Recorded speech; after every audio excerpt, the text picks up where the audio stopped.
Hey guys, I finally got that big book in that I've been wanting. I've been wanting to get this book for the better part of 30 years. Ever since I was 12 years old, I wanted this book. Now, I haven't really been collecting comics for 30 years. I've been collecting them on and off for 30 years. Um, and I started again at the beginning of this year with no collection at all. Just started from scratch again, and I built up quite a collection this year. And got a few pretty good key books, including Secret Wars 8, Amazing Spider-Man 194, the first appearance of Madam Web, a bunch of good X-Men books, and generally just a bunch of books that I've been wanting and like.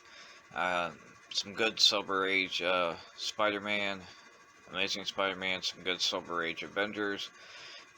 So I built up quite a collection over the year. Now this ain't a super expensive book. I mean, to me it is, because my budget for comics is about $100 a month. That's pretty much what my budget is. That's about what I spend on comics, is $100 a month. Um, so if I buy one big book, then that's pretty much my funding for the month. I know some people spend that much in a week on their pulls. But thankfully, I don't have pulls that I have to worry about because I'm not into the newer books. But yeah, I've been wanting this book for 30 years, so it's a 5.0, or that's what they have it graded at.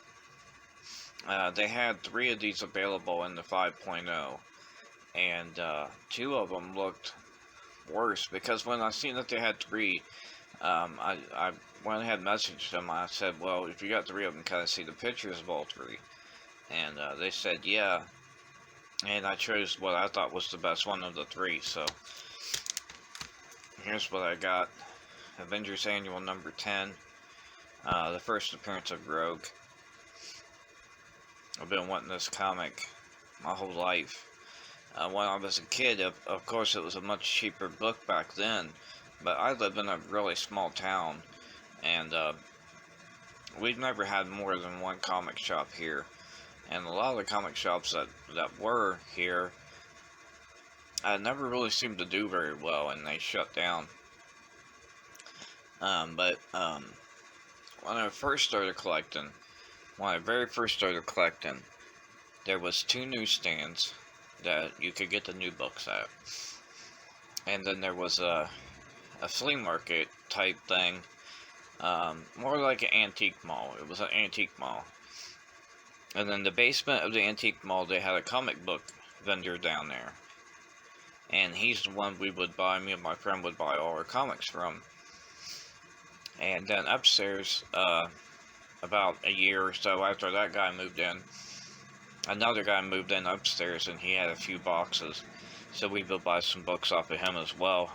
And that's how we got our comics. Never did they have an Avengers number 10. But they had a lot of other stuff, of course, that we ended up buying over the years.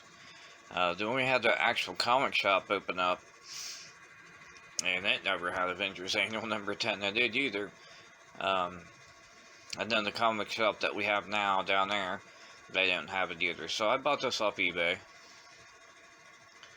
and I paid $60 for it shipped. So it was $55 plus $5 shipping. As you can see up in the corner there, it has some soiling. And down in this bottom corner, it has a little bit of soiling as well. The guy that was selling this, or the company that was selling this, had about 20 or 30 of these. And they were all in various conditions, but all of them had that soiling on it. The one in the 5.0 that they had, the first one that they had shown, had the soiling pretty much all the way across the top of the book, and a bunch at the bottom. So that's why I chose this one, because it had the least amount of that soiling on it. Somehow or another, they must have had a big stack of these laying somewhere, and something just managed to spill on them, which is very unfortunate, because as you can see, the book is in amazing condition, other than the 2 corners that have the soiling on it. And the soiling does go all the way through on the pages, on both the top and the bottom. But the back is okay on the book. I don't know how much soiling affects the comics. In my opinion, if it's a lot of soiling, it's no matter how good the front of the book looks, it's never going to be more than like a 1.0 or whatever. This one ain't too bad. It just goes all the way through that corner and all the way through that corner. But the rest of the book is fine. No spine ticks or anything like that. So, I mean, I guess a 5.0, 6.0 would probably be right. I really don't care about the grade. I'm very happy to own the first appearance of Rogue. When I was a kid, I had the biggest crush on her. I was like, if I ever see a girl like that, that's the one I'm going to make my wife. Unfortunately, I never found a girl that looked like Rogue, and I never got married. But yeah, man, I'm very happy to have this book. I recommend, if you guys can find this book on the cheap, to pick it up, because I don't see them not including Rogue when they do another X-Men movie. They would almost have to include her, you would think, right?